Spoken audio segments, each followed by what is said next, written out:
Good morning and welcome to the Technical Assistance webinar for the Volunteer Generation Fund for FY26 and 27. My name is Kat Keene. I serve as the National Service Programs Director here at Volunteer Florida, and I'm joined by Christy Rojas, Emergency Management Director, Tracy Lambright, Deputy Finance Director, and Anna Carroll, our Grants and Training Manager. We are excited that you are interested in the Volunteer Generation Fund and look forward to answering your questions. Phones are muted and the video is off, but please feel free to put your questions in the chat and we will stop and handle those questions during the presentation. The recording will be available on our website after our webinar today. Volunteer Florida is the governor's lead agency for volunteerism and national service in Florida. If you're new to us, we administer more than $92 million in federal, state, and local funding to deliver high-impact national service and volunteer programs. We promote and encourage volunteerism to meet critical need, and we also serve as the state's lead agency for volunteers and donations before, during, and after disasters. Volunteer Florida has a couple of core functions. We administer AmeriCorps and national service programs, as I mentioned, coordinating volunteers and donations before, during, and after disaster. And we increase volunteerism through grants like the Volunteer Generation Fund, trainings, and recognitions. And we manage the Volunteer Florida Foundation. This year, Volunteer Florida received the Volunteer Generation Fund, which is an initiative of AmeriCorps. And the focus is on the investments in volunteer engagement practices that strengthen organizations' abilities to meet critical needs and increase recruitment and retention of volunteers. So volunteer generation is exactly what it sounds like.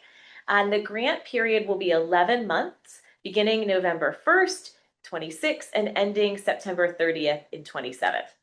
We estimate making available $300,000 for up to 25,000 sub-grantees. 25. 25. Volunteer Generation Fund at Volunteer Florida during this period, we seek to support two types of organizations through this funding: long-term recovery groups or similar organizations, and organizations that are increasing veteran and military family engagement. So increasing veteran and military family volunteers. We seek to build long-term capacity of nonprofits and COADs, LTRGs, and other volunteer-driven organizations. And we also seek to expand recruitment and engagement of veterans and military family volunteers connected to resilience and disaster recovery. So eligibility. Organizations must be a public or private nonprofit, institutions of higher ed, government entities, labor organizations, partnerships and consortia, or Indian tribes.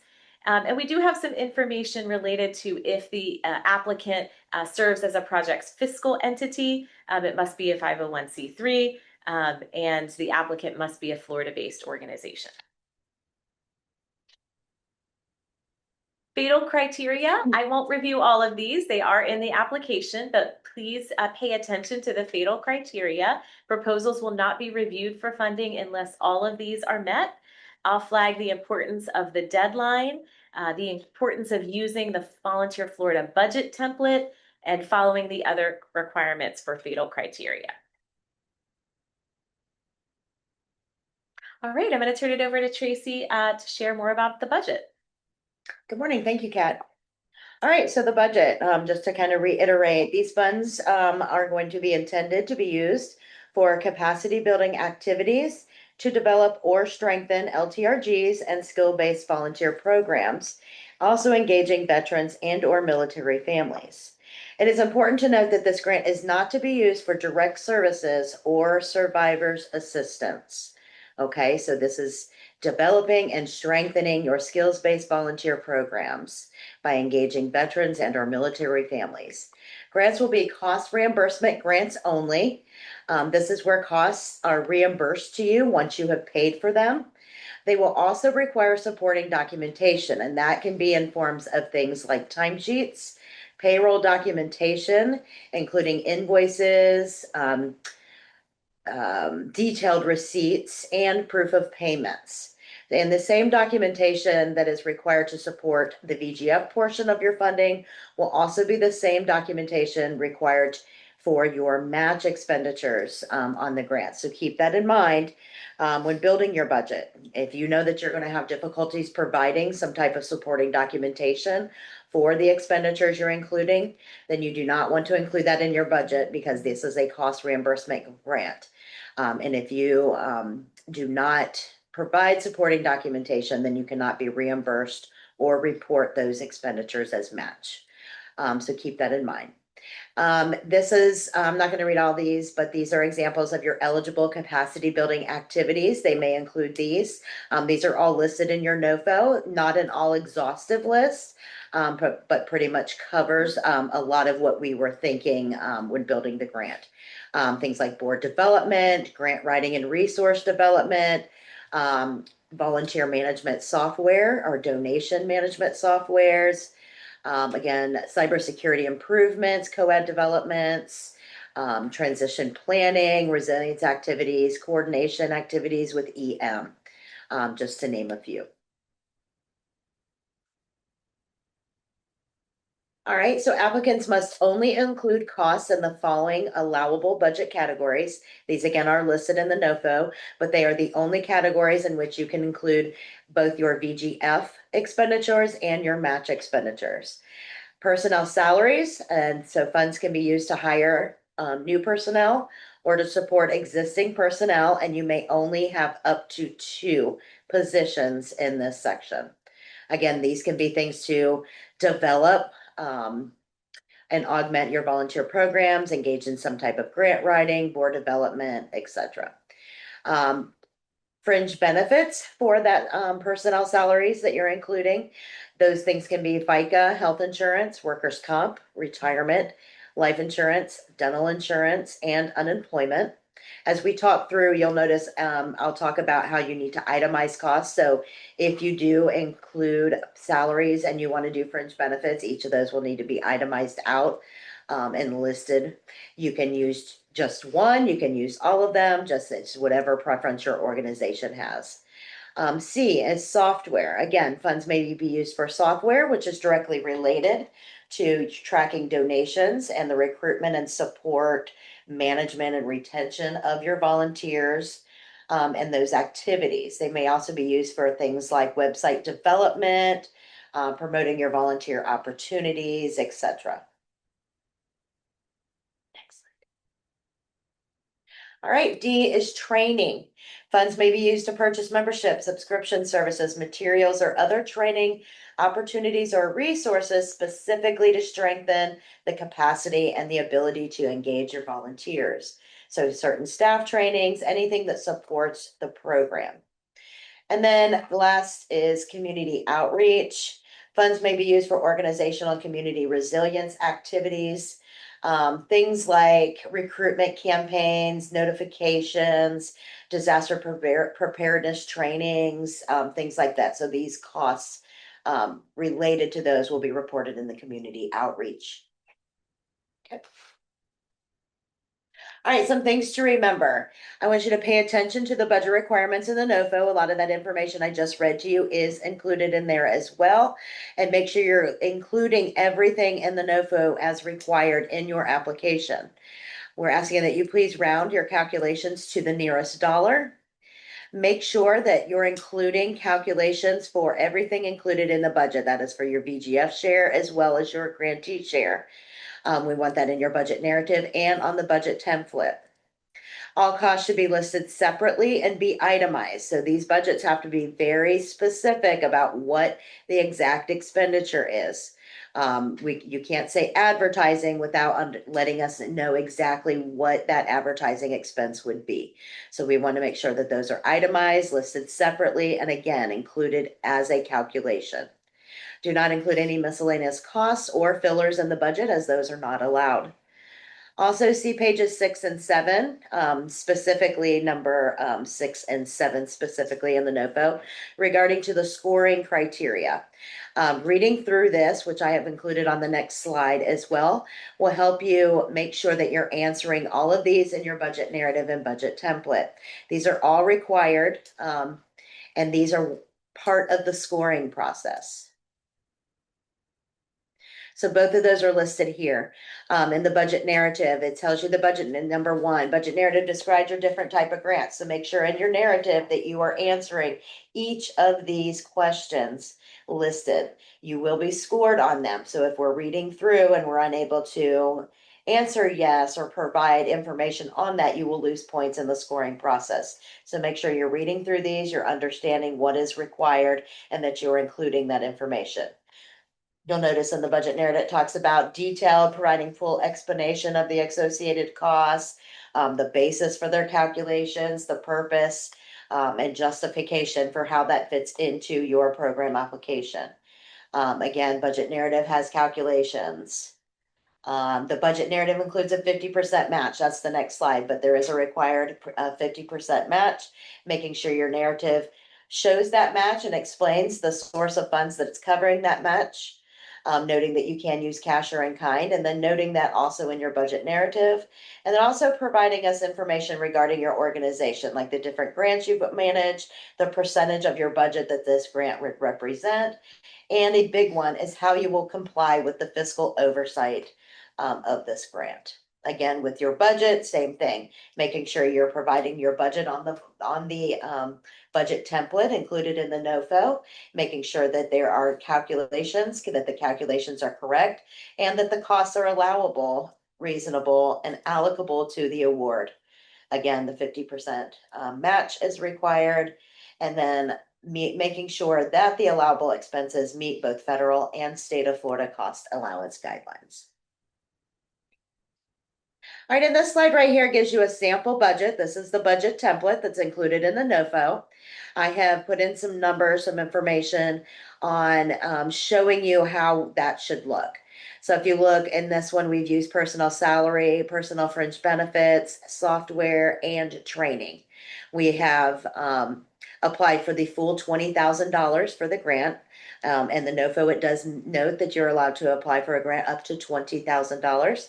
Notice that my grantee share, which is what we call the match share, that is the share that your organization will put towards the grant.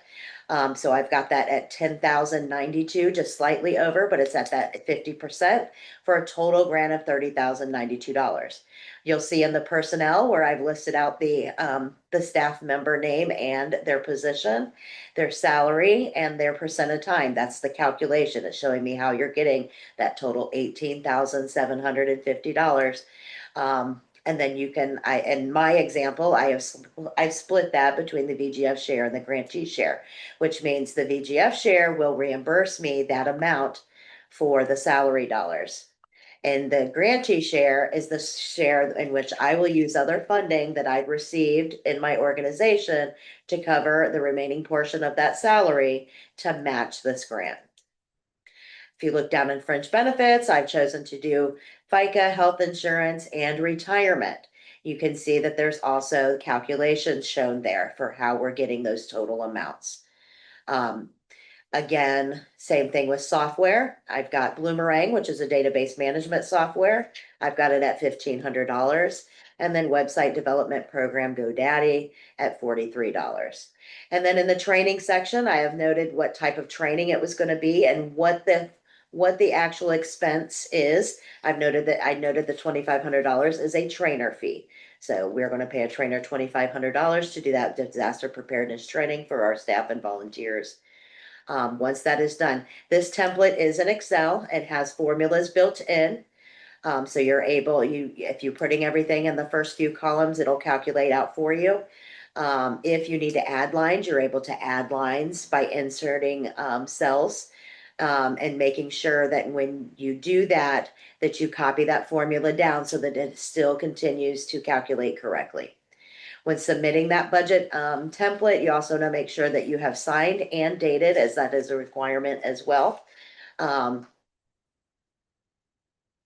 just making sure that everything is rounded. As you can see in my examples, some of those calculations had cents. So if you have 50 cents or higher, you want to round that up to the nearest dollar.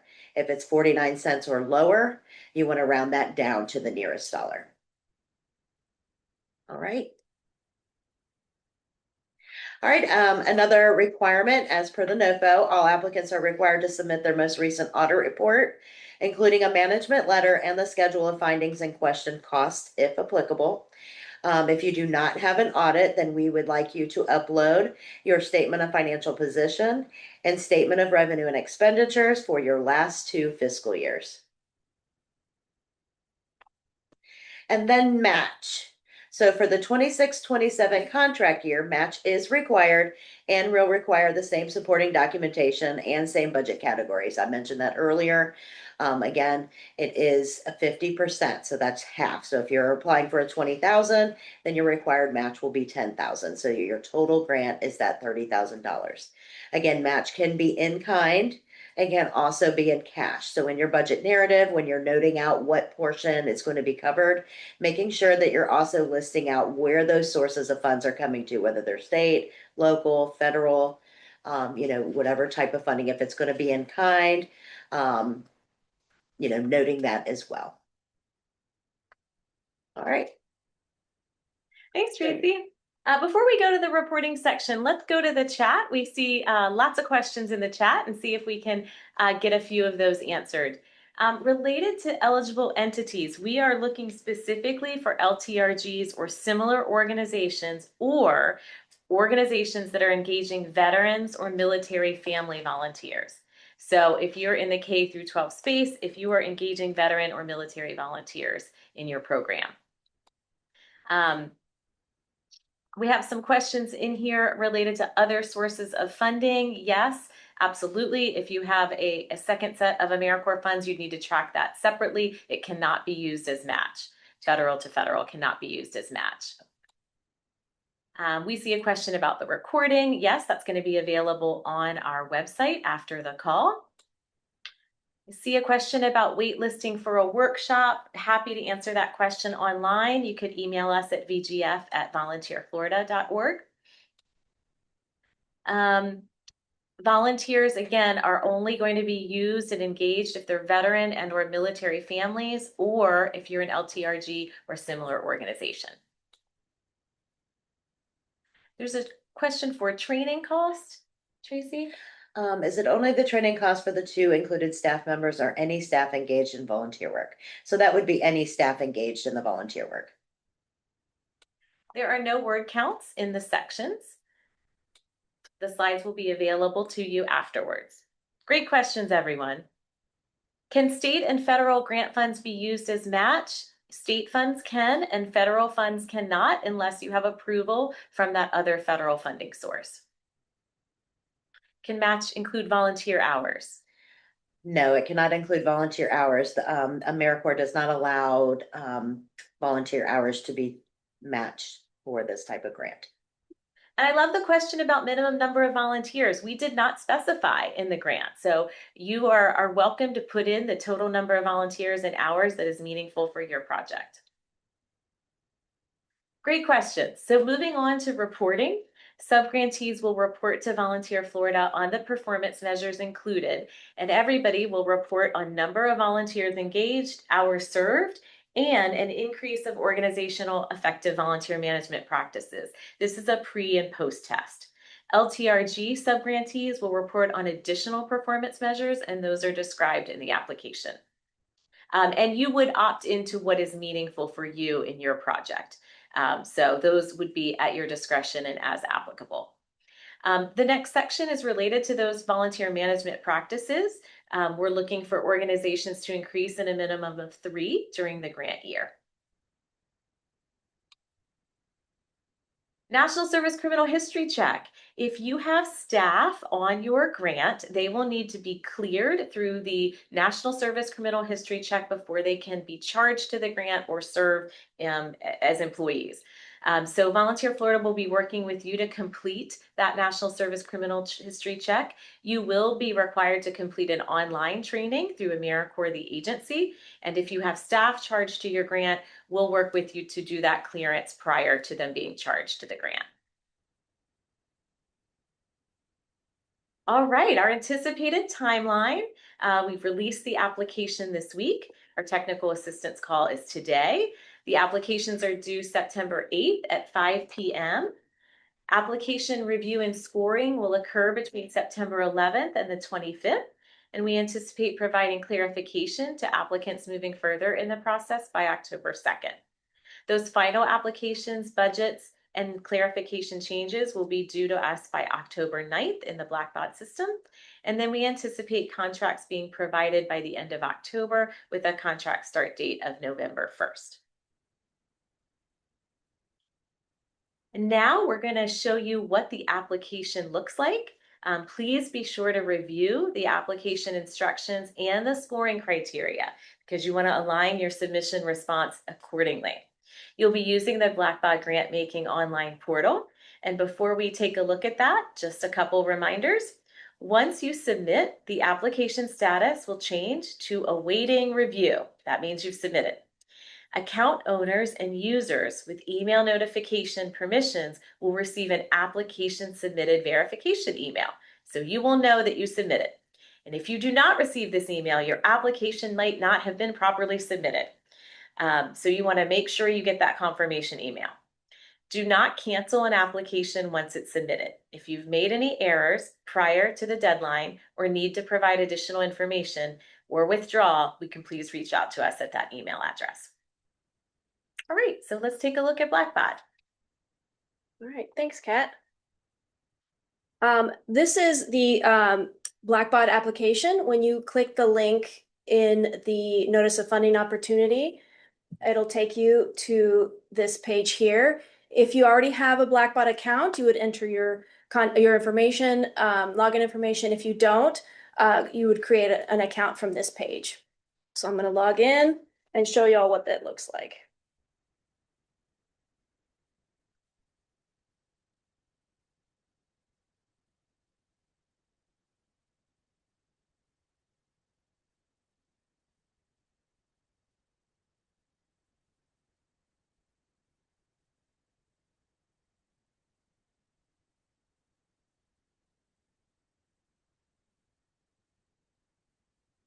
All right, so this is the screenshot on the slides. This is where the application takes you. Some of the same information that's on the NOFO is also within the application. So you'd click Start New Application. And here you would, I have already started one and tested it. That's why this is coming up, but you would click Start New. And you would, if your organization comes up, you would click on it. You most likely will have to search for your organization. So you'd click Search Your Organization, put in your EIN, and find your organization. After you've selected your organization, you will be taken to the eligibility quiz. You can view the VGF guidelines by clicking the link on the left-hand side. You will need to complete the eligibility quiz before you will be able to move forward with the full application. If you are eligible to apply, you will receive this notification and will be able to proceed with your application. Fully complete each section of the application by clicking Next at the bottom of the screen or navigating through each tab at the top. Fully review your application for completeness before signing and submitting. Your application changes save automatically every few seconds. You can close and return to your application at any time by logging into the Blackbaud grant-making portal through the link in the VGF guidance. Click Applications at the top to go out to the Blackbaud home screen.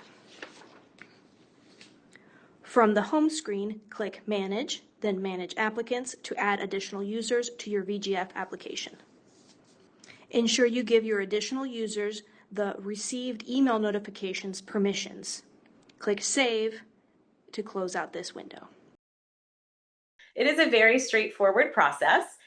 So we'll turn to the chat again to see if there is any other additional questions.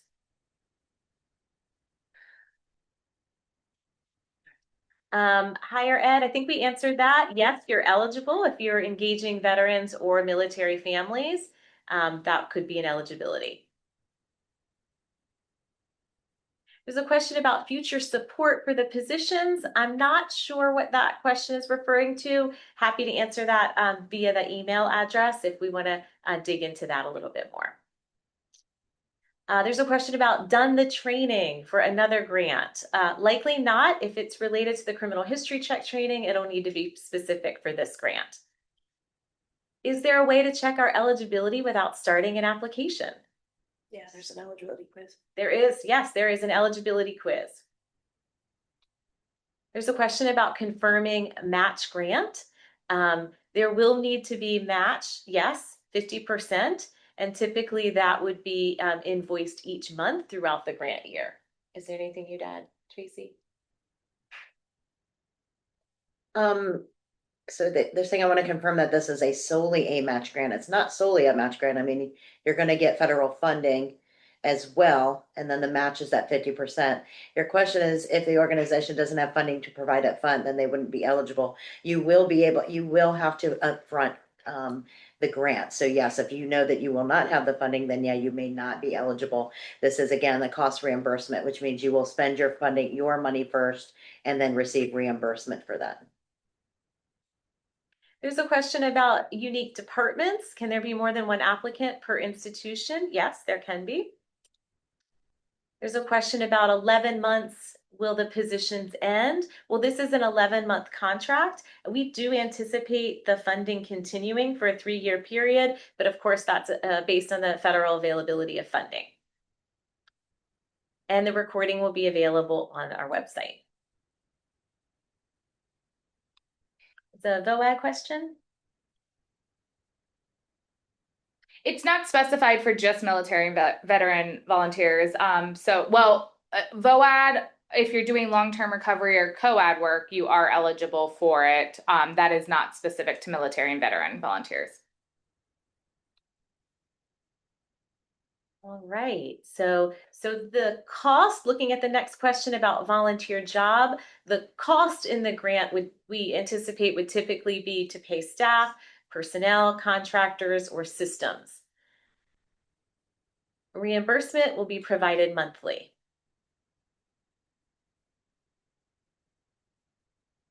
Yep, we anticipate a future opportunity to submit based on that availability of federal funding.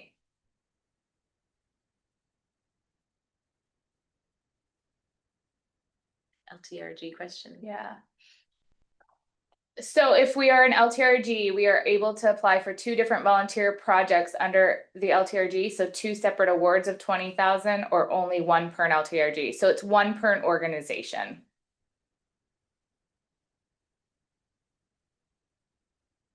All right, so great questions, everybody. We know that this is a little different if you were a VGF grantee in the past, and just to underscore, we're really looking for submissions for LTRGs or similar organizations, or for organizations that are going to engage veterans or military families. So kind of 2 different groups there.